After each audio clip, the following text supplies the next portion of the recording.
Here's something nobody tells you about happiness. The people who seem most content aren't the ones with the fewest problems. They're the ones who've learned a secret that completely contradicts everything we've been taught about dealing with pain. You've probably spent years trying to eliminate suffering from your life, avoiding discomfort, running from challenges, believing that happiness comes when problems finally disappear. But what if I told you that's exactly backwards?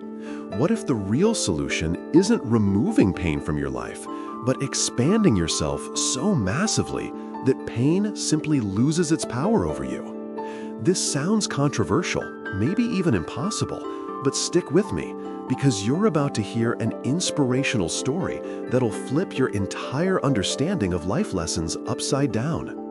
A young man named Marcus discovered something by a lake that changed everything.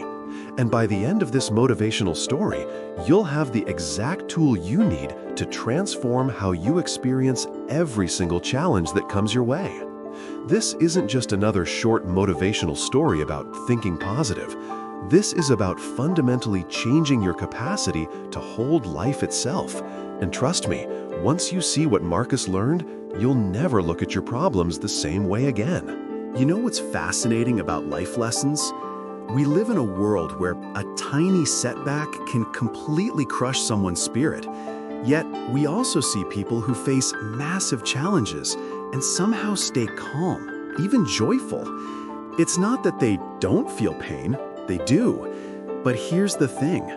They've learned something most of us haven't figured out yet. They've discovered how to expand their inner capacity so that suffering simply can't find a comfortable place to settle. This isn't some motivational story filled with empty promises. This is real wisdom that changes everything once you truly understand it. Think about it for a second. When your heart is small, and I mean your emotional capacity, your patience, your ability to hold space for difficulty, even the smallest problem feels like the end of the world. A rude comment at work ruins your entire week.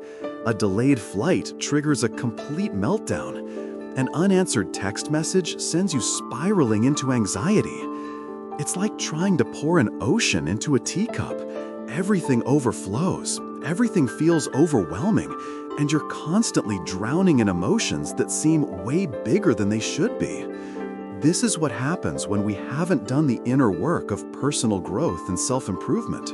But here's where this inspirational story gets interesting, and why this might be the most important English listening practice you'll ever engage with. The people who navigate life with grace aren't special or lucky. They've simply learned to make their hearts bigger. They've trained themselves in patience and strength until their inner world became like a vast lake instead of a small glass. And the beautiful part? You can learn this too. In fact, you're about to discover exactly how through a powerful tale that'll shift your entire perspective on overcoming pain and finding happiness. What you're about to hear isn't just another short motivational story. It's a blueprint for personal development that actually works. Let me introduce you to Marcus, a young man who was drowning in his own dissatisfaction. His life felt like one of those moral stories in English where everything goes wrong before it gets better, except Marcus couldn't see the better part coming at all. Every morning he'd wake up with this heavy weight on his chest, this feeling that life was happening to him rather than for him. He scrolled through social media seeing everyone else's highlight reels, while his own reality felt like a series of failures and missed opportunities. This wasn't just a bad day or a rough week. This was his constant state of being. And honestly, he was exhausted from pretending everything was fine. Marcus had graduated with decent grades, had a supportive family, lived in a comfortable apartment, yet somehow none of it mattered because he felt stuck. No job that excited him, no clear direction, no sense of purpose that made him jump out of bed with enthusiasm. It's wild how you can have all the external pieces in place and still feel completely empty inside, right? This is where most inspirational English stories miss the mark. They tell you to just be grateful or think positive, but they don't acknowledge that sometimes gratitude feels impossible when you're genuinely lost. Marcus knew he should feel thankful, but knowing something intellectually and feeling it emotionally are two completely different things. What made Marcus's situation even harder was watching other people seem to have it all figured out. His college friends were landing dream jobs, getting engaged, traveling the world, while he felt like he was running in place. The comparison game was eating him alive, and every conversation with his parents felt like an interrogation about his future plans. The pressure wasn't just external, though. The worst voice was the one inside his own head, constantly reminding him that he was falling behind, that time was running out, that maybe he just wasn't cut out for success. Little did Marcus know, this rock-bottom moment was about to lead him toward the most profound, life-changing stories he'd ever experienced. One that would teach him about the power of gratitude in a way no self-help book ever could. One particularly heavy afternoon, Marcus found himself sitting in a small corner cafe called The Daily Grind, nursing a cup of tea that had gone cold about 20 minutes ago. He wasn't really there to enjoy the tea. He was there because being home alone with his thoughts felt suffocating, and at least the cafe had background noise to distract him. His mind was racing through the usual loop of worries. Bills piling up, his parents asking when he'd get a real job, that gnawing fear that maybe this emptiness was just who he was now. This is the kind of moment where you need some serious English story listening to pull you out of your own head. And sometimes the universe delivers exactly that. At the table next to him, 3 older gentlemen were deep in conversation, their voices carrying that comfortable rhythm of people who'd known each other for decades. Marcus wasn't trying to eavesdrop. Honestly, he was too wrapped up in his own misery. But one particular exchange cut through his mental fog like a lighthouse beam. "You remember old Samuel?" one of them said, leaning forward with that excited energy people get when they're about to share something meaningful. "That quiet man who lives up by Riverside. My nephew was about to drop out of college, completely lost his way. One conversation with Samuel, just one afternoon, and the kid completely transformed. Went from depressed and directionless to focused and purposeful within weeks." Marcus's attention snapped to full alert, his heart beating a little faster. Another man chimed in, nodding enthusiastically. "I've heard similar things. They say Samuel has this gift. He doesn't lecture you or give you generic advice. He shows you things, helps you see what you've been missing right in front of your face." The third man added with a knowing smile, "People walk away from his place with lighter hearts, like he somehow removes this invisible weight they've been carrying." Now, Marcus had heard plenty of wisdom stories and motivational content before, watched countless videos about personal development and inner peace, but something about this felt different. These weren't influencers selling courses. These were real people talking about real transformation. Maybe, just maybe, this Samuel person could offer him something genuine, some actual path toward finding happiness instead of just temporary feel-good quotes that fade by morning. That evening, as the sun started painting the sky in shades of orange and purple, Marcus made a decision that surprised even himself. Instead of going home to scroll mindlessly through his phone or binge-watch another series to numb his feelings, he grabbed his jacket and started walking toward Riverside. The path wasn't easy. It wound through narrow streets, past the edge of town, and up a gentle hill where fewer people ventured. With each step, Marcus felt this strange mixture of hope and skepticism battling inside him. Part of him whispered that this was crazy, that he was chasing fairy tales. But another part, the part that was desperate for any kind of breakthrough in his personal growth journey, kept his feet moving forward. The walk gave Marcus time to think, really think, about how he'd ended up here. When had life become so heavy? When did he stop seeing possibilities and start seeing only obstacles? These reflections on life moments hit different when you're alone with your thoughts. No distractions, just you and the truth you've been avoiding. He remembered being a kid, full of dreams and excitement about the future, back when everything felt possible. Somewhere along the way, that spark had dimmed, replaced by this constant anxiety about not being enough, not doing enough, not having enough.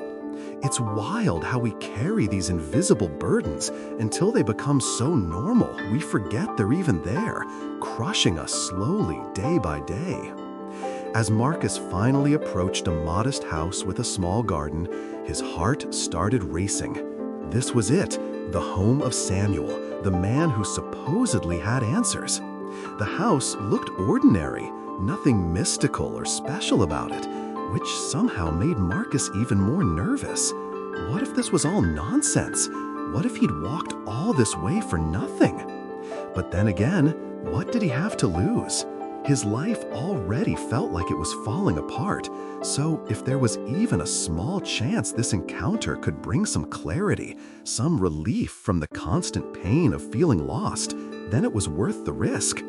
Marcus took a deep breath, walked up to the door, and knocked, having no idea that this simple action was about to teach him one of the most powerful life lessons he'd ever receive about overcoming pain and discovering true inner peace.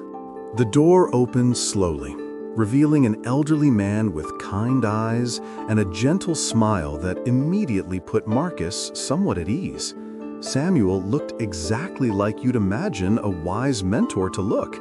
Not fancy or intimidating, just calm and present in a way that's rare these days.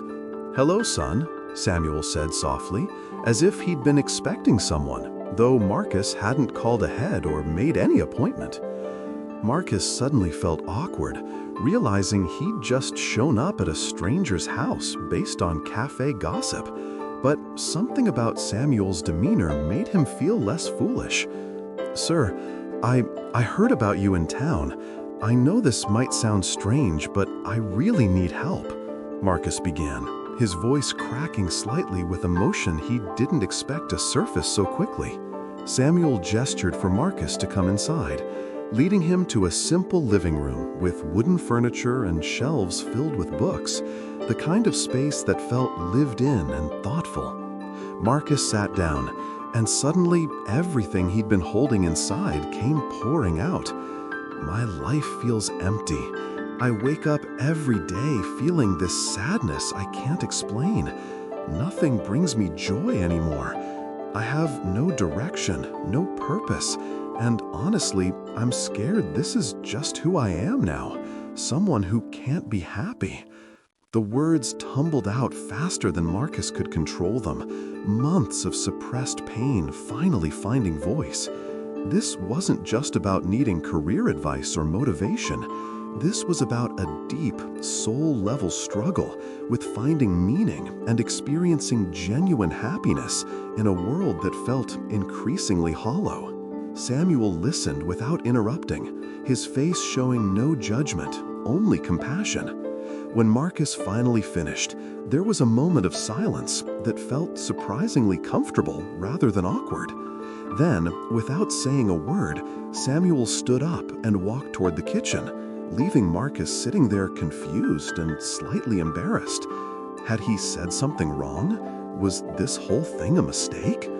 But Marcus waited, something inside telling him to trust the process, to stay open to whatever was about to happen. This moment of uncertainty, this willingness to sit with discomfort, was actually the first step in Marcus's journey toward real personal development, though he didn't realize it yet. Sometimes the most profound inspirational stories begin not with grand gestures, but with quiet patience and the courage to remain present, even when nothing makes sense. Samuel returned a few moments later, carrying a clear glass filled with water and a small wooden bowl containing white salt. Marcus watched, confused but curious, as the old man placed both items on the coffee table between them. "I want you to do something for me," Samuel said, with that same calm voice that somehow commanded attention without being forceful. "Take a handful of salt from this bowl and put it into the glass of water. Then I want you to drink it." Marcus hesitated, thinking this was some kind of test or maybe a weird ritual. But he'd come all this way seeking wisdom, so he figured he might as well follow instructions. He scooped up a generous amount of salt and dropped it into the glass, watching it dissolve and swirl through the clear water. Marcus lifted the glass to his lips and took a sip, immediately grimacing at the taste. It was absolutely awful, bitter, harsh, almost impossible to swallow. His face contorting disgust as he forced himself to take another small sip, just to be sure. And yep, it was just as terrible the second time. Samuel watched this reaction carefully, then asked with genuine curiosity, "How does the water taste, Marcus?" Marcus didn't hold back. "It tastes horrible, honestly. All I can taste is salt. It's bitter and unpleasant. I can barely drink it." This seemed like such a strange exercise for someone seeking life lessons about happiness and personal growth. But Marcus trusted there was a point coming, some deeper meaning behind this uncomfortable experience. Samuel nodded slowly, as if Marcus had given exactly the answer he expected. "Good. Now I want you to take another handful of salt. Yes, the same amount, and come with me." The old man stood up, grabbing the bowl of salt, and walked toward the back door. Marcus followed, still tasting that awful bitterness in his mouth, wondering where this was going. They walked through Samuel's modest backyard and down a small path that led to something Marcus hadn't noticed when he arrived. A beautiful, serene lake that stretched out peacefully in the fading evening light. The water was calm, reflecting the sky like a mirror, and suddenly Marcus felt this shift in energy, like they'd entered a completely different space. This wasn't just about salt and water anymore. This was about to become one of those wisdom stories that changes how you see everything. One of those short motivational stories that actually sticks with you long after the moment passes. Samuel stopped at the edge of the lake, the gentle sound of water lapping against the shore, creating this peaceful atmosphere that contrasted sharply with Marcus's inner turmoil. "Now," Samuel said, handing Marcus the bowl of salt, "take that same handful of salt and throw it into the lake." Marcus did as instructed, tossing the salt into the vast body of water, watching it disappear instantly into the depths without leaving any visible trace. The lake just absorbed it completely, as if the salt had never existed at all. This was already feeling different from the glass experiment, and Marcus could sense something significant was unfolding, though he couldn't quite put his finger on what it was yet. "Now, bend down and take a sip of the lake water," Samuel instructed, his voice carrying that patient tone of someone who'd done this exercise before and knew exactly what was about to happen. Marcus knelt by the water's edge, cupped his hands, and brought some of the cool lake water to his lips. He drank, expecting perhaps a slight salty taste or some trace of what he'd just thrown in, but instead, nothing. The water tasted completely normal, fresh, clean, with absolutely no hint of salt whatsoever. Marcus looked up at Samuel with genuine surprise written across his face, suddenly realizing this wasn't just some random activity. This was a carefully crafted lesson about overcoming pain and understanding how our capacity affects our experience of suffering. Samuel smiled warmly, placing a gentle hand on Marcus's shoulder as they both stood there by the water. "Tell me, Marcus, how does this water taste?" Marcus, still processing what had just happened, replied, "It tastes fine, completely normal.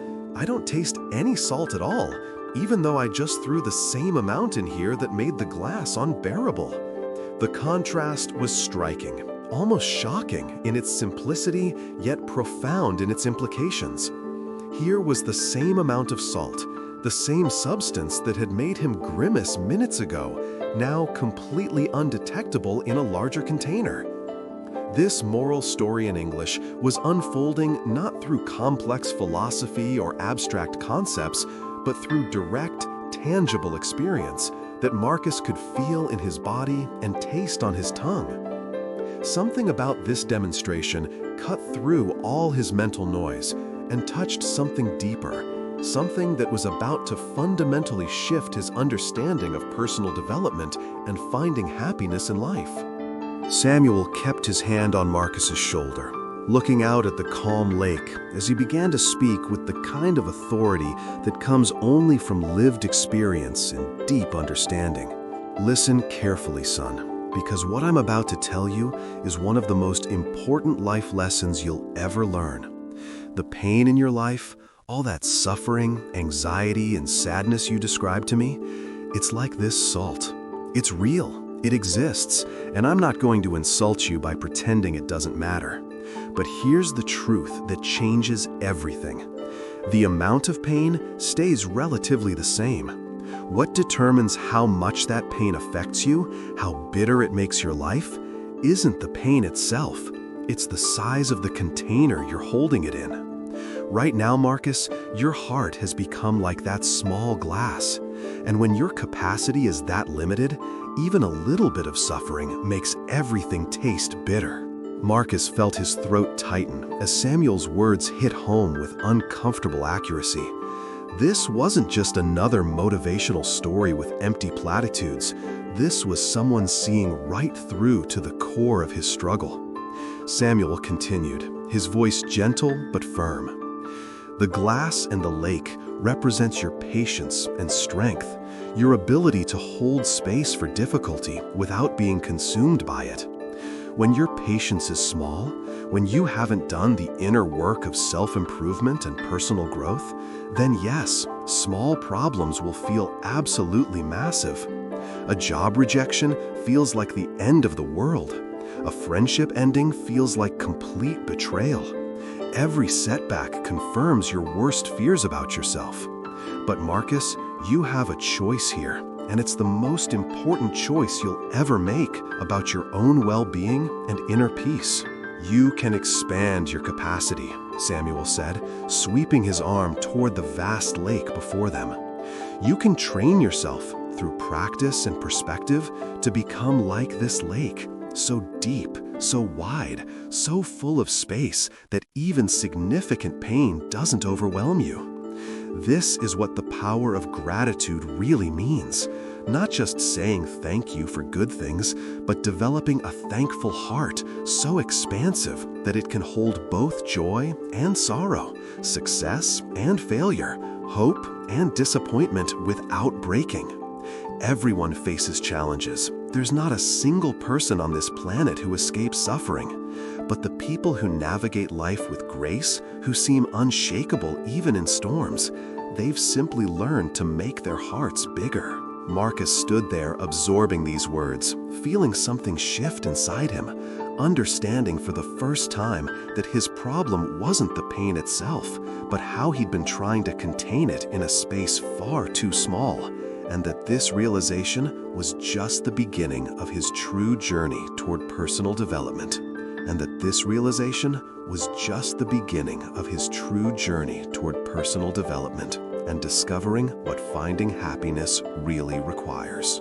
As the evening sky deepened into darker shades of blue and the first stars began appearing overhead, Marcus stood quietly beside Samuel, letting the weight and wisdom of what he'd just learned settle into his bones. This wasn't information he could just intellectually understand and move on from. This was one of those life-changing stories that required him to fundamentally reimagine how he approached his entire existence.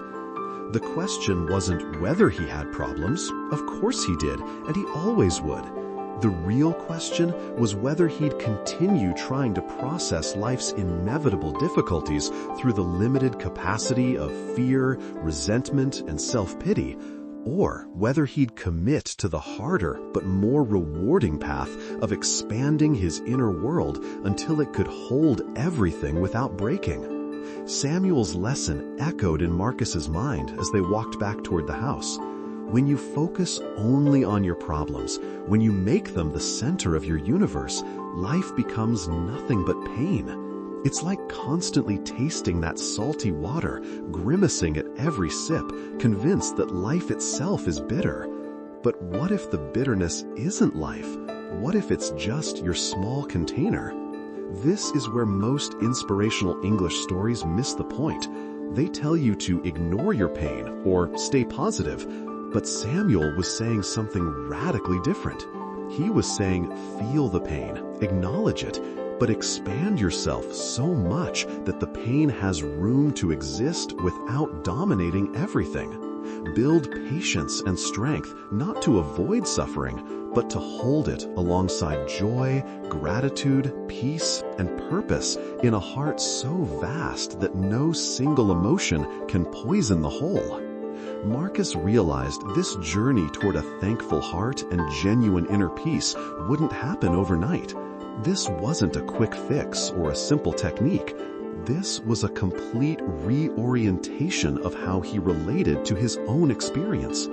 It meant practicing gratitude even when things felt hard, not because the hard things disappeared, but because gratitude expanded his capacity to hold both the hard and the good simultaneously.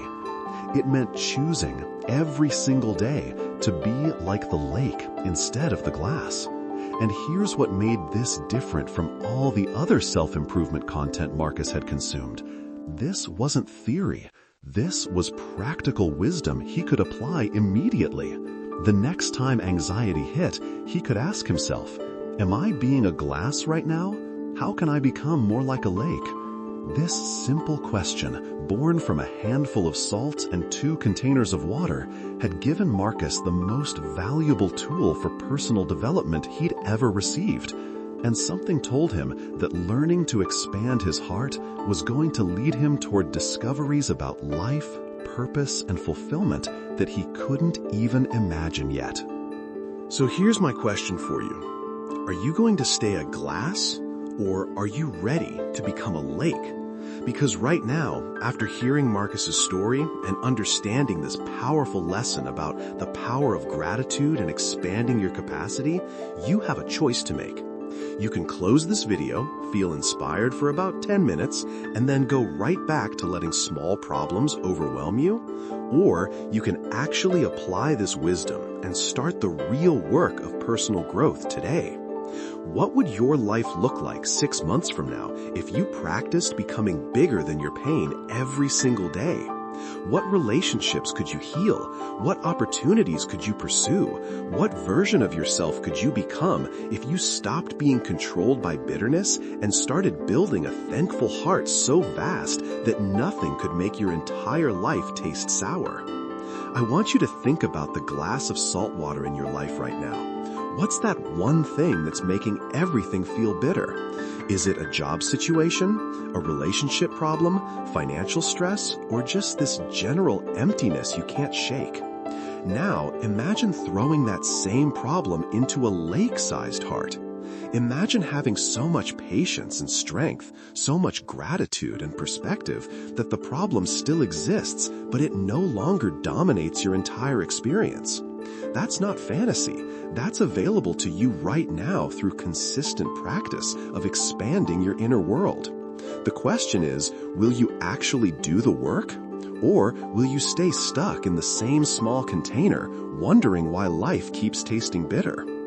If this message resonated with you, if you're serious about personal development and finding happiness through real wisdom stories instead of superficial tips, then subscribe to this channel and hit that notification bell, because we're diving deep into life-changing stories, practical life lessons, and inspirational content that actually transforms how you live, not just how you think for 5 minutes.